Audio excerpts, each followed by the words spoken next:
podcasters байна. Тэгээд өнөөдөр манай 13 дугаар ингээд зочноор хурж ирсэн. Дахиад зочноор хурж ирсэн. Анхдур байна. Тэгээд Жэли байна. Тэгээд өнөөдрийн унших номыг би сонгосон байгаа. Тэгээ энэ ямар ном бэ гэхлээр Naomi Klein гэдэг нэг юм Канад зохиолчийн бичсэн. Тэгээ Shock Doctrine гэдэг ном байгаа. Тэрний ярих юм бол бид хоёр нөгөө эдийн засгаар сурсан хүүхдүүд байгаа. Тэгээд нэг амар том онол идэв штэ. Adam Smith-ийн нөгөө нэг үл үзэгдэгч гарын онол гэдэг. Тэгээд нөгөө Milton Friedman ч гэсэн энэ онолыг амар ингээд дэмжижсэн. Ингээд чөлөөт эдийн засаг, чөлөөт ингээд зах зээл амар чухал. Тэгээд ер нь бол ингээд улс тэр чөлөөт зах зээл дээр ямар ч хориг байлгахгүй тэгэх юм бол ингээд нөгөө demand and supply буюу эрэлт нийлүүлэлт хоёр нь бие бинийгээ олж нийцээд хүн болгон ингээд ажилтай байгаа. Тэгээд тийм төгс нийгэм үүснэ гэсэн нэг тийм онол байдаг шүү дээ. Хүн болгоны мэддэг. Тийм. Хувийн сонирхол нь ингээд хувь хүний сонирхол нийгмийн эрх ашигыг бас ингээд цогцлоож идэг. Яг хувийн сонирхол нийгмийн их ашиг, хувийн эрх ашиг хоёр ингээд хоорондоо эсрэг юм шиг боловч нөгөө хувийн эрх ашиг нь болохоор нийгмийн эрх ашигыг ингээд яаж яадаг ашгаа хүн өөрийнхөө ашигыг нэмэгдүүлэхийн төлөө зүтгэх нь ингээд бодлогууд нь нийгмийн эрх ашигыг ялгаагүй бас цогцлоож идэг гэсэн тийм санааг төгсрүүл айгүйх нөгөө Milton Friedman талаар айгүйх ярьсан байсан тийм. Тэгэхээр ер нь бол ингээд хувь хүн бүгдээрээ өөрсдөө хичээгээд явж хахад нийгэм нь өөрөө дээшилнэ гэсэн нэг тийм гүн онолтой. Тэгээд Milton Friedman болохоор энэ онолыгоо яг ингээд практик дээр буюу улсууд дээр яг туршиж үзэх тийм амар их сонирхолтой байсан. Тэгээд ер нь ингээд энэ хүний ингээд энэ сонирхлоос болоод ингээд янз бүрийн улсад ингээд энэ чөлөө зах зээлийн онол яаж туршигдсны талаар ер нь гарсан тий. Тэгээ ямар ингээд газар зүүн газрууд дээр энэ хүн энэ туршилтаа хийж үзсэн бэ гэхлээр эхлээд Латин Америкаас эхэлж байгаа. Тэгээд дараа нь ингээд зүүн Европ руу ороод дараа нь Орос руу орж байгаа. Тэгээ Орос руу орж байхдаа бас Монгол руу давхар орж исэн. Манай 90-ад онд ингээд зах зээл рүү орж ирж байгаа тэр үед тэгчээд дараа нь нөгөө хойд Солонгос тийм нөгөө дөрвөн Аз бар гэдэг тэр Азийн улсууд руу ороод тэгээ хамгийн эцэст нь одоо Ирак буюу ингээд Middle Eastern Арабын улсууд руу орсон. Тэгээ ойрхон орнын улсууд руу орсон. Тэгээд ер нь бол энэ ном ингээд энэ бүх түүхүүдийг ярьсан ингээд цогцлсон нэг тийм ном байсан. Надад тэр нь айгүй их таалагдсан. Би анх энийг нөгөө чи надад хэлж байгааг хараад ч одоо эдийн засгийн ном юм шиг байна. Нөгөө хүмүүс чинь капитализм гэл нөгөө капитализм бол буруу эсвэл нөгөө социализм бол буруу гэл ингээл нөгөө ширээ балбдаг хүмүүс айгүй хөдөн штэ тий. Нөсөл нөгөө тийм хувилдааны онолыг ярьдаг хүмүүс үүдэг. Тийм юм байх магадгүй гэсэн бол би эхний чаптерыг уншаад би тэгж бодож байсан байхгүй. Тэгээ дараа нь хоёр дахь нь юусан болохоор хүмүүсийг хэрхэн тарчлаадаг талаар ингээд тагнуудын төв товчоо болон ингээд бас ингээд яаж санхүүжүүлж хүмүүсийн туршилт ингээд сэтгцийн өвчтэй янз бүрийн хүмүүстээр туршилт хийж ямар сони юм бэ гэдээсэн. Гэхдээ тэр их болгондоо ингээд айгүйх түүхийн айгүй наривчлалтай их сурвалжтай айгүй явж исэн. Тэгээ дараа нь нөгөө Латин Америк орнуудын өмнө нь болон дараах Чилийн нөгөө Пиноше гэдэг нэг дарангуулагч байсан. Тэгээ тэр нь яг ингээд Allende гэдэг нэг ерөнхий сайд байхад нь арчлалаар гарч ирсэн арчилсан сонгуулиар ялсан ерөнхийлөгч нь дараа нь Пиноше гэдэг дарангуулагч гарч ирээд хүчээр аваад тэгээд нео либерализм гэдэг онлоо ингээд юусэн тэрийг яаж газар дээр буулгаж ингээд Америкаас яаж санхүүжүүлсэн бэ гэсэн айгүй нарийн ингээд айгүй тийм дэлгэрэнгүй түүхийн их сурвалжтай айгүй дэлгэрэнгүй бас жоохон дэлгэрэнгүй ярахад бас жоохон эвгүй тий айгүй хүмүүсийн тарчлаасан яаж хүмүүсийг олон хүмүүсийг буудсан хомроглон устгасан гэсэн тэгээд яг хүмүүсийн хүлээн зөвшөөрөхгүй болохоор нь яаж ингээд нийгмийн давхаргаар нь ингээд системчлэлтэйгээр ингээд айгүй дэлгэрэнгүйгээр Америкийн нэгдсэн улсын тагнуулын төв холбоогийн тусламжтайгаар тэгж хэрэгжүүлсэн бэ гэдэг нь айгүй нэг талаараа таалагдсан гэдэг болж айгүй уншихад юу байсан бас жоохон тийм бас жоохон сонирхолтой гэхэд бас тийм тэгээд ер нь ингээд надад бас Латин Америк руу ингээд хамгийн анх ингээд ер нь бол энэ онлоо хэрэгжүүлэх гээд ингээд Америк ер нь ингээд том гүрэн ингээд жижигхэн орнууд руу орж эхэлж байгаа шүү дээ. Тэгээ анх ингээд амар мэдгэцгүйгээр орж ирж байгаа надад амар санагдсан заяа. Яаж ингээд эхэлсэн бэ гэхлээр ер нь ингээд Латин Америк яг тухайн үедээ болохоор амар хаалттай эдийн засаг байсан. Тэгээд ер нь гадны бараг ч гэсэн нэг амар оруулдаггүй. Тэгээд нийлүүлж гэсэн бага байдаг. Тэнгүүд нь улсад нь ер нь ихэнх юмнууд нь ингээд социалист тогтолцоогоор ер нь явдаг байсан. Гэхдээ тэр нь одоо националист гэсэн нэг тиймэрхүү онолоор ер нь явдаг. Тэгээд тэр нь яадаг вэ гэхлээр ер нь дотоод ингээд бүтээгдэхүүнэд дэмжиж ер нь тэгээ явдаг байсан. Тэгээд Америк болохоор ингээд Латин Америк амар том зах зээл болохоор тийшээ ингээд амар нэвтэрч орох амар өндөр сонирхолтой байсан. Тэгээд тэр төлөвлөгөөгөө яаж хэрэгжүүлэхээр шийдсэн бэ гэхлээр Чикагогийн их сургууль гэдэг ер нь энэ номд Америкт дурддаг байхгүй юу? Энэ нь болохоор амар тийм барууны үзэл бодолтой тийм сургууль. Тэгээ энэ сургуульд нь болохоор тэр чөлөөт эдийн засаг нь амар чухал. Ер нь ингээд чөлөөт эдийн засаг бидний баг бүхэн болгоны улс болгоны тэмүүлэх ёстой тиймэрхүү зах зээл гэж боддог. Тиймэрхүү идеолог. Тийм идеологтой сургууль. Тэгээд энэ сургууль нь болохоор Чилийн хүүхдүүдийг 100% тэтгэлэгтэй амьдрах зарлын бүгдээрийг нь хангахаар тэм тэтгэлгүүд ингээ амар хөгжижсэн Чили хүүхдүүдэд. Тэгээд тэднэр нь болохоор нэг тийм идеологоор өсөж байгаа штэ ингээд өссөн орчноос нь шал өөр тиймэрхүү идеологтой. Тэгсэн чинь Америк бүр амар өндөр хөгжилтэй. Тэгэл энэ идеологийг улстай авчрах юм бол манай улс ийм өндөр хөгжилтэй болох юм байна гэсэн тийм тарих угаалт нэг тийм зөүлийн хэлбэрээр явагдаж байгаа юм те. Тэнгүүд нь тэр одоо ингээд үе Чилдээ очоод тэгээд ингээд нөгөө улсын их хурлын ингээд том албан тушаалуудыг авч эхлээд тэгээд дотроосоо ингээд төрийн эргэлт хийх тийм нөхцөл байдал үүсэж байгаа байхгүй. Тэгээд энэ хүмүүс нь болохоор ингээд одооний бодож байгаа ингээд нэг юм Латин Америк ч өөрөө нэг юм амар хамтдаа байх нэг тийм тогтолцоотой хүмүүс шүү дээ. Нөгөө бүжиглэхтэй ч гэсэн нэг амар хамтдаа нэг байдаг. Тэгээд тэр юмыг ингээд буруу гэд амар буруу шаагаад тэгээд ер нь бол хүн болгон тийм индивидуалист ингээд хүн өөрөө өөрийгөө л бодох хэрэгтэй гэсэн тиймэрхүү хуваач гэсэн тиймэрхүү ухуулга амар ингээд хийжсэн. Тэгээд тэр ухуулгад нь ингээд өртөхгүй байсан хүмүүсийг ингээд зүгээр шууд ингээд алга болсон нэрийгээр ингээд алаад яваадсэн. Тэгэл бүр ингээд амар надад ингээд нэг хэсэг нь амар санагцсахгүй ингээд алчаад тэгээд усанд ингээд хайжаахтаа ингээд биеийг хөвүүлэхгүй байдлахын тулд ингээд зүсээд тэгээд эрхтнийг ингээд гаргаад тэгээд унах гэсэн ингээд тэгээд надад бүр ингээд одоо энэ Яа би бүр ингээд энэ хэсгийг ингээд уншиж байхдаа бүр ингээд уйлмаар санагдсан заяа. Би тэ энэ номд ер нь уйлсан. Зарим зүйлүүд нь уншиж. Тэгээд яг ингээд бүр амар харгас байдлаар ингээд хүн болгоныг ингээд айлах тийм ингээд тогтолцоогоор ингээд энэ чөлөөт зах зээл чөлөөт ингээд энэ эдийн засгийг ингээд үүсгэжсэн юм билээ.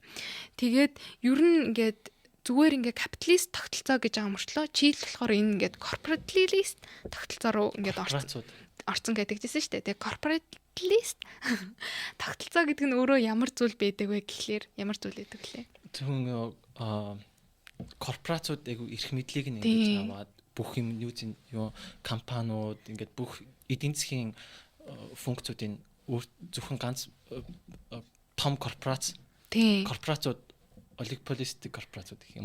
Хэдэн корпорацууд нийлж байгаа төрийн удирддаг бодлого бичиж өгдөг. Хэнийг санхүүжүүл хэнийг яахын мэддэг. Тиймэрхүү.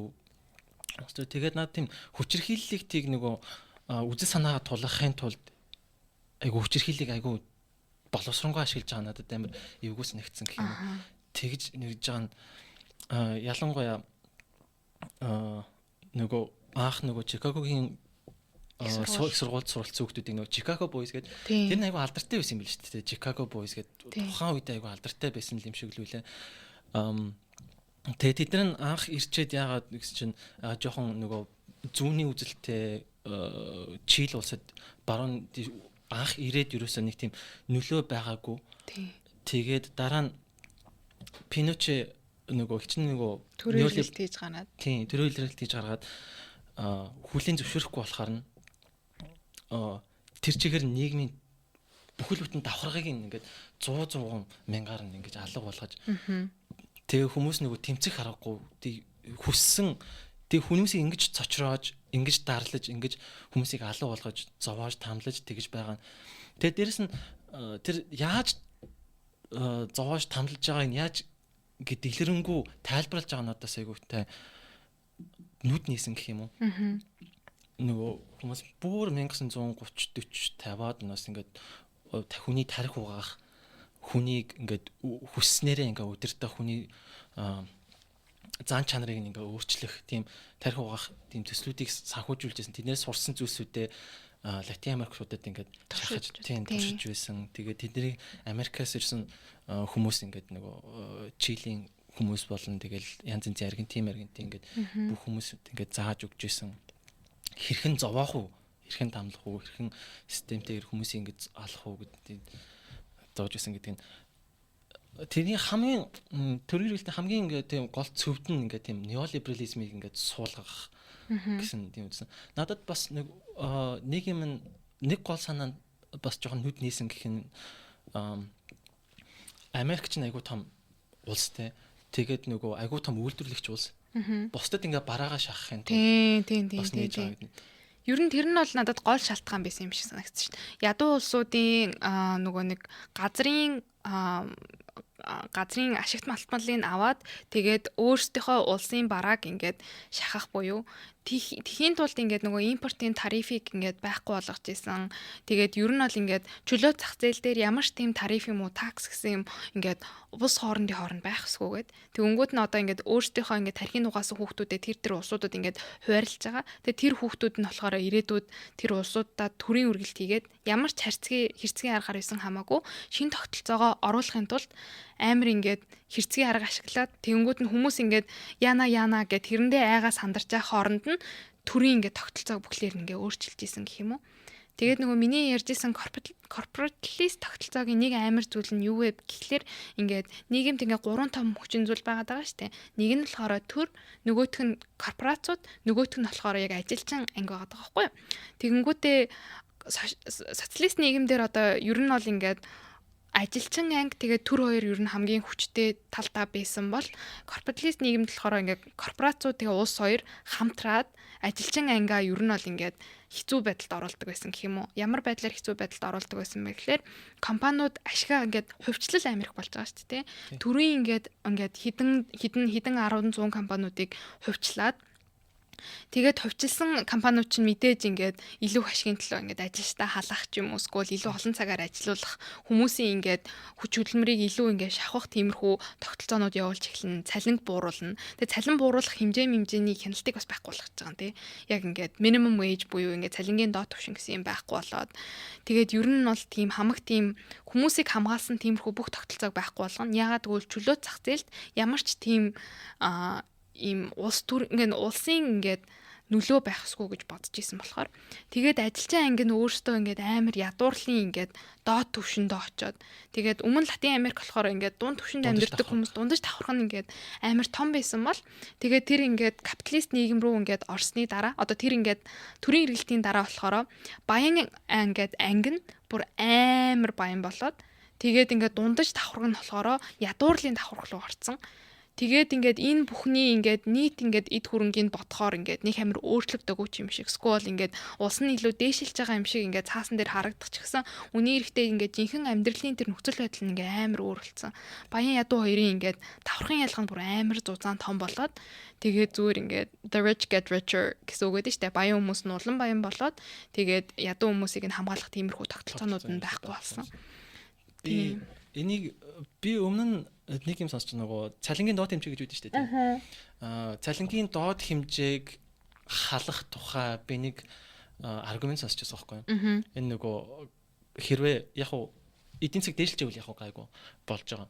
Гэхдээ яг хэрвээ эдийн засаг ингээ унаад тэгээд ер нь эрэлт мэрэлт байхгүй болчих юм бол компаниуд юу хөдөлмөр хамгааллын бодлого ерөөсөө байхгүй болох. Тийм нэг аргумент нь болохоор хэрвээ компаниуд хямарчих юм бол хөдөлмөрийг худалдаж авах уян хатам байдал ерөөсөй байхгүй болчихдог. Уян хатан ерөөсөй байхгүй. Хичнээн хямралтай орлого байхгүй гэсэн компаниуд гэсэн нөгөө хөдөлмөрийн хувьд нөгөө ажилчдаа халж ерөөсөй чаддаггүй. Тийм учраас нөгөө тийм компани уян хатам байха болж байгаа гэсэн юмар би хөдөлмөр хамгааллын бодлого хэтэрхий чанга тавьд хэрэггүй мэн гэж боддог гэсэн үг байхгүй. Тэгсэн чинь энэ дээр болохоор яг ингээд тэр яг ингээд бодит байдал дээр хэрвээ ингээд түүхийн хувьд ингээд яасан бэ гэхээр тэр ингээд юу ч хүү алга болгоод яг ингээд нөгөө төрийн хамгааллыг юу ч битгий болго төр бол ямар ч оролцоогүй ял иргэний хамгаал юу тийм нийгэм хамгааллын вирусыг хэрэггүй гэж ярьдаг байсан юмнууд нь хэцүү. Тийм. Йоо нийгэм хамгааллыг байхгүй болгосных нь үр дүнд нь яасан бэ гэхээр тийм аим хүний их амар тийм зовлон зүтгүүр айгуулх болгож тийм дээрээс нөгөө Америк баян хүмүүс нь баяжаад тэгээд нөгөө цөөхөн ирэх ашиг гэж аяг хүмүүс ярьдаг шүү дээ тийм.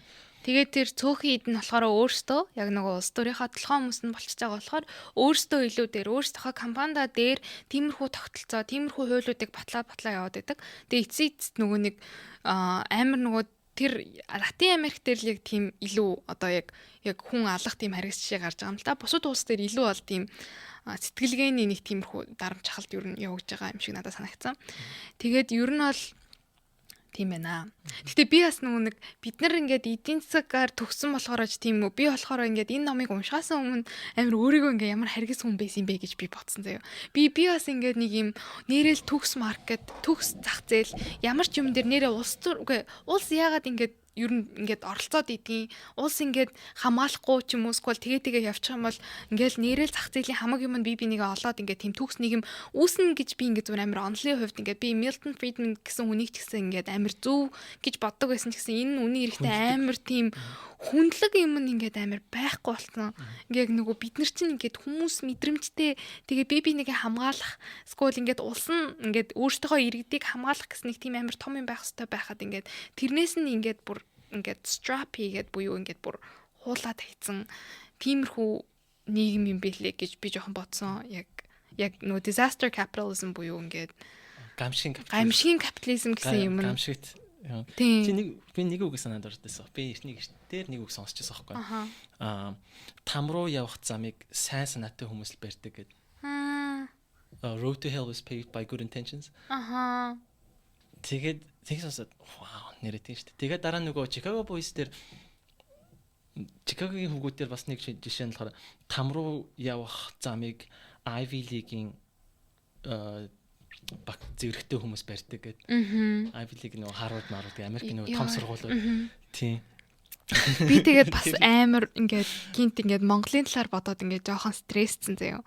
Миний ингээд стрессцэн зүйл юу байсан бэ гэхлээр одоо ингээд Монгол нэрэл яг нэг юм Harvard, Oxford ч юм уу яг нэг тийм том сургуулиудыг төгссөн хүмүүсийг ингээд шууд энэ хүн ингээд амар өндөр мэдлэгтэй, өндөр боловсралтай гэдэг шууд улс төр одоо ингээд байр суурийг олгоод тэгээ явчихдээ штэ.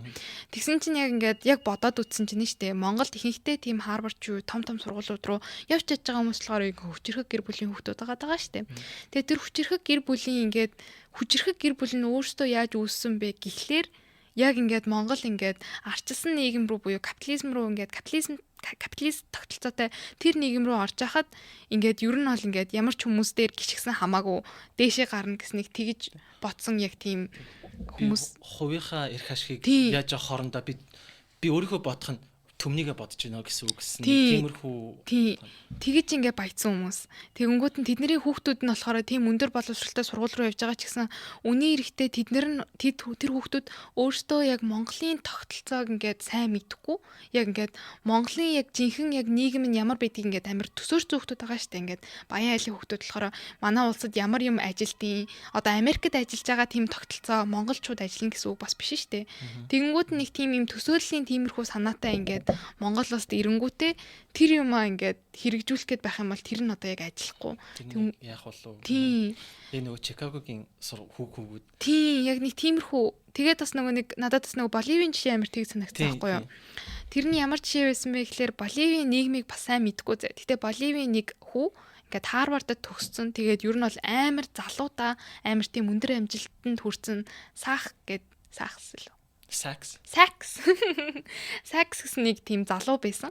Тэгээ тэр залуу нь ингээд Боливчин тэр үедээ бас тийм социалист тогтолцоотой ер нь бол ингээд бас хаалттай улс байсан.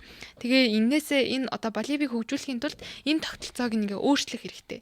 Ер нь ингээд төрийн эргэлт хийж ингээд болох хэрэгтэй. Бид нэр ингээд чөлөө зах зээл рүү орох хэрэгтэй. Тэгээд ингээд улсыгаа оруулчихдээ штэ. Тийм. Тэгэнгүүтээ шууд ингээл ажилгууд л амар өндөр болоод эхэлж байгаа. Яг бол компаниуд хувьчлалаа. Тэгэл нэг юугаа мөнгөө хэмнэхийн тулд хүмүүсийг халаал. Тэгэл нэг хэсэг яг ингээ ажилгуудлын түвшин бүр ингээ 40% хөрж мөрсөн гээд амар хэцүү болж исэн. Тэгээд гэтээ ингээд Боливийн жишээг ингээд түүхэн дээр болохоор ингээд success story буюу амжилттай барууны бүх хэвлэлүүд амжилт. тийм амжилттай түүх гэж яригддаг. Тэгээд яагаад вэ гэхлээр яагаад амжилттай түүх гэж яригддаг вэ гэхлээр цаасан дээр болохоор GDP per capita буюу ингээд Нэг хүн ногдох дотоодын нийт бүтээгдэхүүн. нийт түүнд ногдох дотоодын нийт бүтээгдэхүүн амар өссөн. Гэтэ яг ингээд энэ хүн болохоор яагаад өссний талаар ингээд ерөн судалж ярьж байгаа байхгүй юу? Нийт ингээд нөгөө ядуу давхарх нь амар ихсэн. Гэтэ тэрний талаар ингээ хинч ярьдгүү. Тэгээ баян давхар нь болохоор амар баян болсон. Тэгээ ядуу давхарх нь болохоор энэ ядуу давхархаасаа яаж гарах вэ? Яаж гарах вэ гэж ингээд юу яаж яж хагаад тэгээ Боливт болохоор ингээд black market буюу ингээд хар маркетийн зах зээл ер нь бол амар яг тэр үед амар хөгжиж эхэлсэн. Тэгээд ингээд энгийн ямар нэгэн бүтээгдэхүүн үйлдвэрлэхээс илүү хууль бусын бүтээгдэхүүн буюу ингээд хар тамхич байд юм уу? Иймэрхүү юм ингээд амар ингээд баг volume буюу баг хэмжээнд амар өндөр үнэтэйгээр зарагддаг болохоор амар тийм олон ядуу давхаргийн хүмүүс тиймэрхүү үйлдвэрлэж эхлээд тэгээд ингээд тодорхой хэдэн жилүүдэд Боливийн ингээд хууль бус нийлбэрлэлт нь болохоор хууль ёсны нийлбэрлэлтээсээ өндөр гарч ирсэн. Хууль бус бүтээгдэхүүний. Тийм хууль бус бүтээгдэхүүний нийлбэрлэлт нь хууль ёсны бүтээгдэхүүний нийлбэрлэлтээс нь илүү их гарч ирсэн. Тэгээд нэг тиймэрхүү аргаар Боливчүү ер нь ингээд дайжгүй болсон. Гэтэ дайжгүй болсон гэдэг нь цаасан дээрээ л дайжгүй болсон. Гэтэ үний эрэхтэй ингээд дундаж давхраг гэсэн юм нь өөрөө амар ингээд утга учраа алдсан. Яг ингээд дундаж давхраг нь нийгмийн ингээд яг нөгөө зөв ингээд нийгмийн ингээд тогтолцооч яг нэг юм баян давхарга нь ийм нарийнхан тэгчнээ энэ ингээ том тэгснээ ингээ ядуу нь ингээ нэг ийм ваашиг тогтолцоо гэж ярьдэн штэ. Энэ болохоор төгс нийгмийн тогтолцоо гэж ярьдаг. Дундад түвш нь амар том. Гэхдээ ингээд одооний ингээд бидний ингээд амьдрал нь болохоор нэг ийм буруу арс. Окей. Юу гэдэг вүлээ? Доош харсан гурвалж байна. Доош харсан гурвалж байна. Биш. Юу лээ? Үгүй нэг гурвал гурвалжин билүү? Гурвалжин билүү? Гурвалжин биш магадгүй. За ямар ч байсан. Ямар илээ? Нэг юм байт юм аа. Ямарч нөгөө голынх нь үгүй нэг юм 9 цаг. 9 цаг гэж бод. Яг нөгөө дундаж давхар 8 нарийнх. Гэхээр нөгөө дээдл нь бас айгүй баян хүмүүс нэг. Ямар ч байсан баар биш зөө. That's the point. Баар байх ёстой ч гэсэн баар биш болсон. Тэгээ ер нь бол ингээд амар тийм мэдээж ингээд бит хоёр ингээд ямар нэгэн нийгмийн тогтолцооноос дээр доор гэж бол ерөөсө бодохгүй байгаа. Гэхдээ ингээд капитализм үнэхээр ингээд шүүмжлэх ингээд тал амар ихтэй юм байна гэдгийг ингээд амар ойлгосон. Тийм зүгээр шууд шашин мэт ингээд шүтэж ерөөсө болохгүй. Тийм надад нөгөө бас нөгөө Боливийн нөгөө хар тамхи ургуулах болгоны гол шалтгаануудын нэг нь хичнээн нөгөө дотоод үйлдвэрлэл гэж байгаа шүү дээ. Нөгөө дотоод үйлдвэрлэл явж байгаа дотоод үйлдвэрлэлийг хамгаалах нөгөө гаднаас хямдхан орж ирэх бүтээгдэхүүнүүдийг ингээд нөгөө тарифаар хамгаалт дотоод үйлдвэрлэлийг хамгаалах гэж яадаг. Тэр чигээр нь шууд байхгүй болгосон чинь гинт нөгөө дотоодын бүх үйлдвэрлэлүүд нь байхгүй болоод тийм тэгсэн чинь нөгөө дандаа тэгээд дээрэс нөгөө нийгэм хамгааллын юмнууд нь байхгүй болоод нөгөө гаднаас компаниуд орж ирээд тэр чигээр нь нөгөө би бичлэг хэлж байгаа. Окей. Тийм ажлын нөгөө хүмүүсийг тэр чигээр нь халаад айгүй олон хүмүүсийг халаад маш их ажилгүйдэл их зовлон зүдгүүрийн тэгээд нөгөө хамгийн гол юмнуудын нь болохоор нөгөө төрийн зардлыг юусоо байхгүй болгодог тэр чигээр нь хасдаг. Гол нь тэр нь нөгөө нийгэм хамгаалал болон тэгээд нөгөө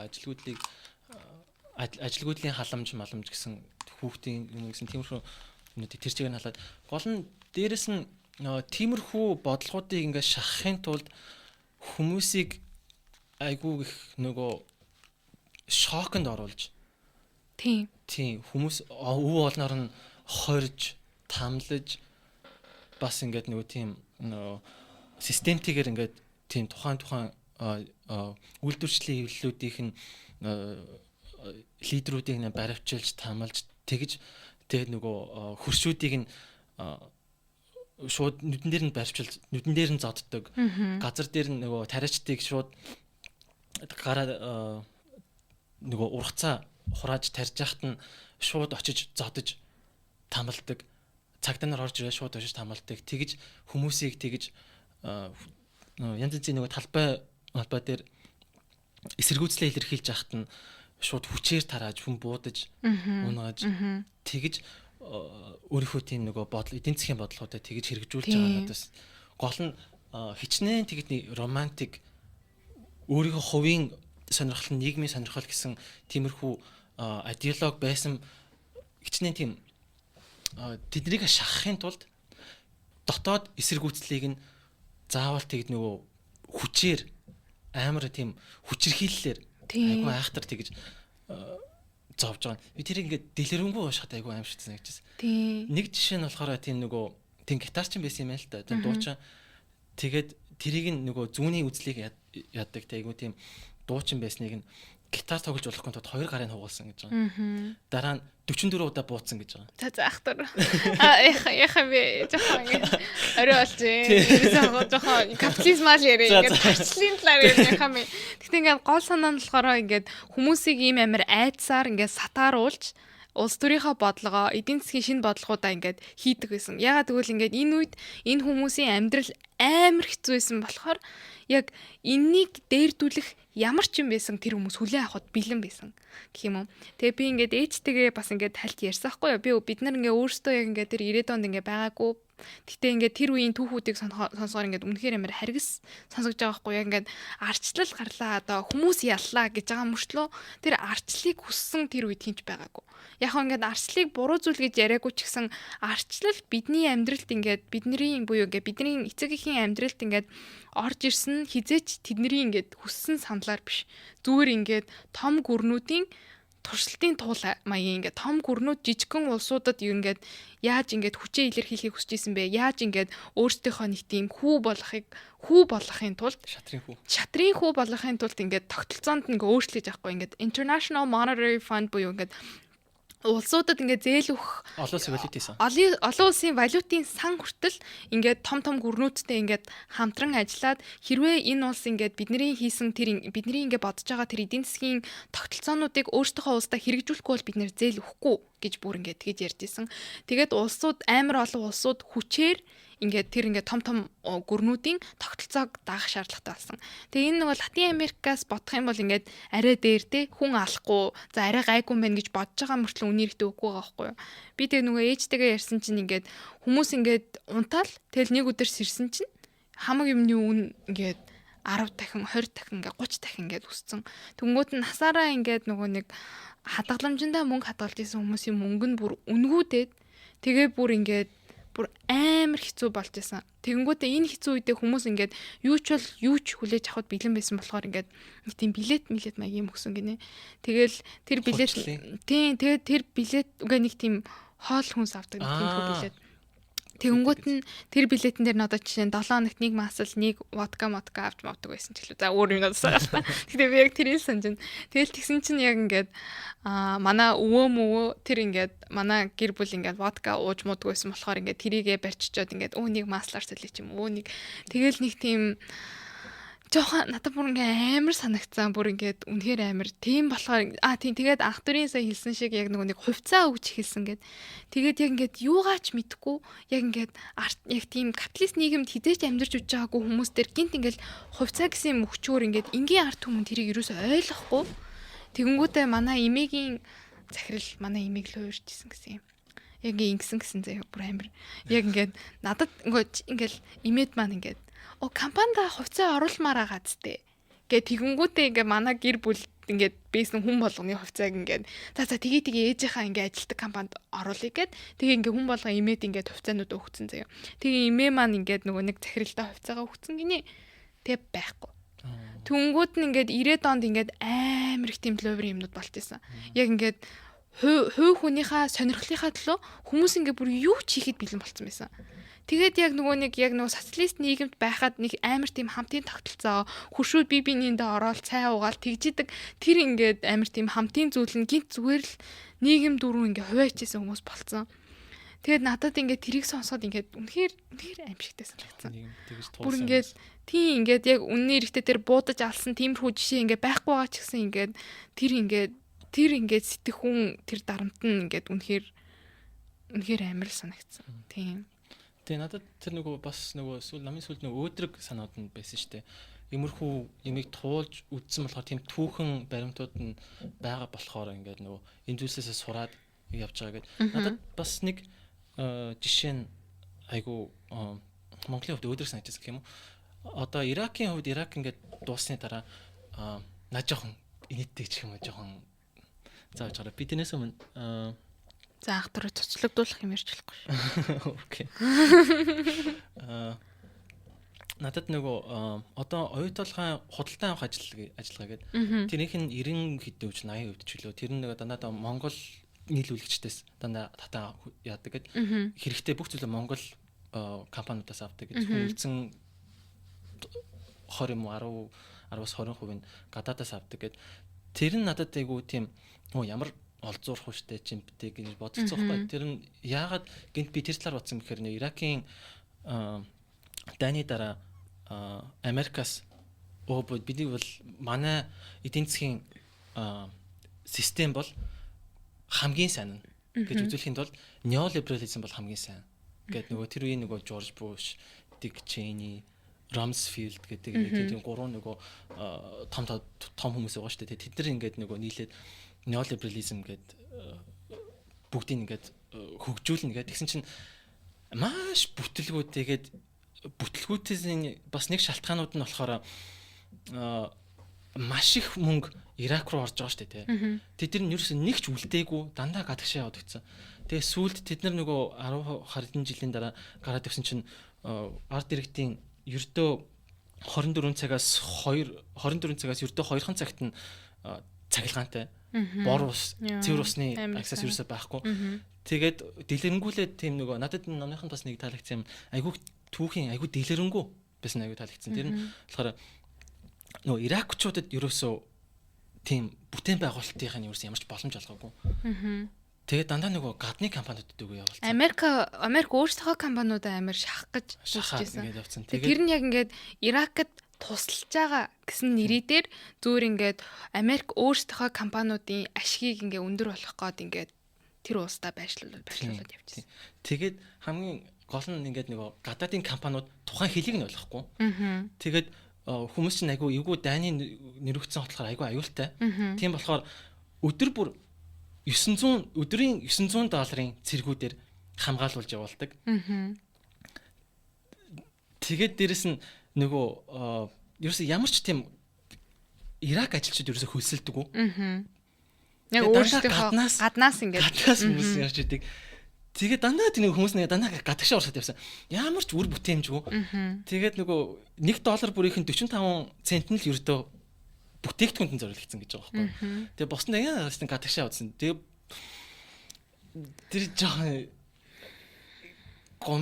гонигтай гэх юм уу? За окей, Америкт гуниглаад байх юм байхгүй. Ингээд Иракийн хувьд л жоохон гонигтай гэх юм. Иракийн хувьд бол угаасаа гонигтай. Тийм. Тэгээд тэр нь надад гинт нөгөө тэр нь их монголчууд бас яах вэ? Бас хүмүүс чинь бас айгүй монголчууд маань бас дэд дод шүнгөөс тэр дэлхийн түүх гэж байгаа шүү дээ. Тийм түүхийн хувьд ч гэсэн ингээд өмнөх бусад орнуудад юу болсон, яасан гэсэн гэдээс хүмүүс сураад ингээд явж байгаа гэдэг нь бас номны сүүлд хэсэгт бас их гарч ирсэн.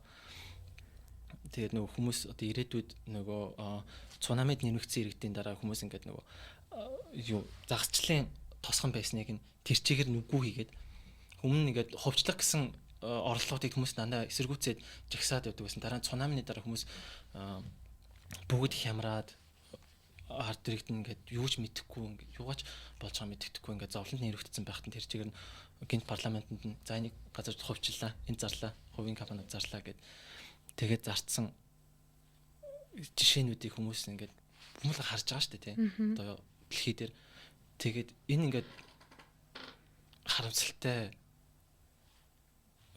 жишээнүүдийг хүмүүс хараад тэгээд сураад дараа чи ингээд Таиланд, Маяланд тэгээд юу бусад Азийн орнуудад цунамины дараа тэгж болохгүй юм биш үү гэсэн хүмүүс айгу тийм анхааралтай сэргийг байгаа талаар бас тэр жоо харагдчихсэн бас айгу наа тийм өөдрөг дууссан гэх юм уу. Хичнээн ингээд нөгөө эхний 90% нь ингээд амар тийм түүхэн ингээд аимшигтай зүйлсийн талаар ингээд ярьжсэн ч гэсэн ингээд сүүлийн 10% нь бас түүхэн хүмүүс ингээд өмнөх түүхээсээ бас сурдаг шүү гэсэн юм надаас айгу таалагдчихсан. Гэтэ надад ингээд ер нь л ингээд амар гонигтай санагдсан зөө. Ингээд ямар юм гонигтай санагдсан бэ гэхээр энэ яхаа ингээд зөөр яг миний ингээд хувийн дүгнэлт нь юу байсан бэ гэхлээр капитализм гэсэн зүйл яг эцсийн эцэст яг бидний ингээд яг ингээд сүнөөл рүү буюу ингээд хорвоо ертөнцийн сүнөөл рүү явах зүйл юм шиг жоо санагдсан зөө. Яг хөө энэ зүгээр ингээд миний ингээд үзэл бодол та. Энийг ингээд тайлбарлах юм бол штэ. Ингээд over consumption буюу ингээд хитрхи хэрэглээ гэсэн зүйл байдэн штэ. Ингээд капитализм гэсэн нийгмийн ингээд тогтолцоо нь болохоор байнгын үйлдвэрлэл хийгээл хүмүүс худалдаж аваад илүү ингээд үнийг хямдхан болгоё гээл тэгэл амар үйлдвэрлэл тэгэл амар олон ингээд ажилчдын ингээд ер нь хөдөлмөрийг ингээд шулчин гэсэн нэг тиймэрхүү юмнууд байдэн штэ. Одоо шин ч юм уу те ажилчны орчных нь нөхцөл нь амар муу. Тэгснэ өдөр болгон бүр хэдэн зуун сая ингээд бараа шинээр үйлдвэрлээд идэг. Гэхдээ ингээд манай дэлхий чинь ингээд нэг л дэлхий байгаад байгаа шүү дээ. Тийм хязгаарлагдмал. Тэнгүүд нь хүмүүс өөрсдийнхөө авах ёстой хэмжээнээс илүү их авдаг. Яагаад гэвэл ингээд том компаниуд ашигын өндөр болохын тулд бараа бүтээгдэхүүнүүд ингээд байнгын зарахыг хүсдэг. Тэгээд улам хямдхан болгоолох юм бол хүмүүс ингээд аваал байна. Тэгээ хэрэггүй юм чинь гэсэн тархинд чинь ингээд хэрэгтэй гээл тархий чинь угаагаал. Тэгэл чи аваал байх юм бол хаягдл ч гэсэн энэ хорууд илүү их үүсээд тэгээд ер нь бол нэг тийм манай 21-р зуун уг нь бол штэ миний бодлоор ингээд энэ үйлдвэрлэлийн сэтгэхүүгээсээ ингээд амар тийм жоохон ингээд гарах цаг болсон юм шиг. Бид нэр ингээд одоо чинь бусад ингээд уюутыг бодох юм бол дутагдсан юм ингээд ер нь бол нэг их бэдгүү үстэй штэ. Гэхдээ одоо ингээд зурагтаар гарч байгаа олон нийтийн сүлжээн дээр гарч байгаа ингээд ихэнх юмнууд ингээд чамд хэрэггүй юмыг чиний тархинд чинь чамд ийм юм хэрэгтэй. Чи манай бүтээгдэхүүнүүдийг авах ёстой. Тэгэх юм бол ингээд манай компани ашгийг их болгоод тэгээ яваад байна. Тэгээд ер нь бол ингээд эцээдтэй ингээд корпорациуд ялаад тэгээ манай дэлхий манай ингээд environment буюу ингээд байгаль орчин маань ялагдаад байгаа юм шиг надад бүр амар санагдсан. Байгаль орчин ялагдах юм бол тэг хүн төрөлхтөн ялагдав. Тийм, тэгэнгүүтээ зүгээр л амар хэрэггүй хэрэглээг хүмүүс зүгээр амар их аваал байдаг. Тэгээд энэ нь болохоор миний бодлоор капитализмаас л болж байгаа. Яг бол хүн болгон хувийн сонирхлоороо илүү их хөрөнгөө илүү хүсэхийг хүснэ. Тэгээд одоо чинь тэр бумтан хүмүүс байгаад байгаа шүү дээ. Саятан хүмүүс. Тэд нэр ингээд энэ хорвоод үүрд амьдрахгүй байхгүй юу? Гэхдээ тэр мөнгөө ингээд тийм их хэмжээнд ингээд өсгөх шалтгаан тэгэнгүүт нь ингээд ер нь бол нэг амир байхгүй. Яг тэгвэл одоо хүний үр чадах хэмжээ хязгаарлагдмал гэж явдсан шүү дээ. Гэхдээ ингээд хүний ингээд чунал ингээд зүгээр дуустгүй. Тэгэл яг нөгөө баян хүмүүс нь улам баян болоод тэгэл ядуу хүмүүс нь болохоор нөгөө баян хүмүүсийнхаа ингээд үйлдвэрлэсэн тэр ингээд хог навшийг ингээд худалдаж аваад зүгээр ингээд хоёр талаасаа эцэст яг ингээд хорвоо ертөнц ялагдаад байгаа юм шиг. Тийм. Тэгээд нөгөө заавал хөрөнгөний дахин хуралдах ерөөс ямар ч шаардлагагүй бүгдээрээ л хязгааргүй өсөх юм чинь угаасаа л тэр өсөлтөөрөө дамжуулан тэр өсөлт нь тийм ядуу давхахыг ингээд дээшлүүлэх болно гэсэн тиймэрхүү тийм үзэл баримтлаар явж исэн. Тийм. Тэр нь одоо дэлхийн дулаар л болоод нөгөө хүн төрөлхтөн чинь дэлхий байгаль орчноо хязгааргүй бохирдуулж чадахгүй гэж байгаа шүү дээ, тийм. Тэр одоо үзэл бодол одоо дэлхийн дулаар гэсэн юм одоо улс төрийн хувьд айгу тийм гол болцсон. Тийм. Тэнгүүтээ ер нь бодоод байлаа. Ах トゥ сая ингээд neoliberalism гэж зөндөө яриадсэн. Гэхдээ энийг ингээд ерөөсөө мэдгүй хүмүүс бижиж магадгүй. Тэгээ энийг ингээд тайлбарлах юм бол энэ нь одоо ямар тийм юу вэ гэхлээр ямар тийм тогтолцоо вэ гэхлээр ингээд зах зээл дээр төвлөрсөн тиймэрхүү тогтолцоо. Тэнгүүд нь энэ тогтолцооны үед болохоор ер нь бол чөлөөт ингээд импортлох, экспортлох тиймэрхүү орчинтэй. Тэгээ ер нь бол ингээд зах зээл дээр ямар ч тийм улсаас ингээд хяналт байхсгүй хамаг юм ингээд чөлөөтэй байх хэвээр улс хоорондын гэсэн чөлөөтэй харилцаа ингээд явж явах хэвээр гэсэн нэг тиймэрхүү тогтолцоо байгаа шүү. Гэтэ ер нь бол ингээд хүмүүс өөрсдөө ч гэсэн ер нь ахаа болох хэрэгтэй байна. Ер нь та нарт хэрэггүй шүү дээ. Ингээд ер нь яагаад их юм аваад байгаа? Үгүй бүр ингээд чамд ингээд 10 зүг хэрэггүй штэ. Чи хоёрхан л ингээд мөртэй үсттэй. Тэгээ 200-ийн үрд явдггүй штэ. Тэгээ би бүр ингээд зүгээр л амар тийм хорвоо ертөнцийгээ бодоод амар зөв худалдан авалт хийгээд хүмүүс ингээд амьдраасаа битгий ингээд их ингээд их үйлдвэрлэж байгаа хэмжээгээр ингээд хүмүүс их аваад байгаа болохоор энэ ингээд корпорацууд улам том болоод улам их үйлдвэрлээд яваад байгаа. Чи жил болгон уцаа солих бас шаардлагагүй шүү дээ. Тэ? Би бүр ингээд ийм болохоор би капитализм жоохон ингээд жоохон хэцүү санагдаад идэг юм аа. За миний хэлэх юм бол ингээд ер нь дуслаа. Тэгээ манай подкастын цаг гэсэн ер нь дуусчих шиг байна. Биний сонсон баярлаа. Чамд өөр хэлэх юм байна уу? Би болсон. За. Гэтэ өнөөдрийн анги ер нь жоохон ингээд хүмүүс жоохон ойлгомжтой байх юм болов. Оо яна миний ном гараад ирлээ. За яах.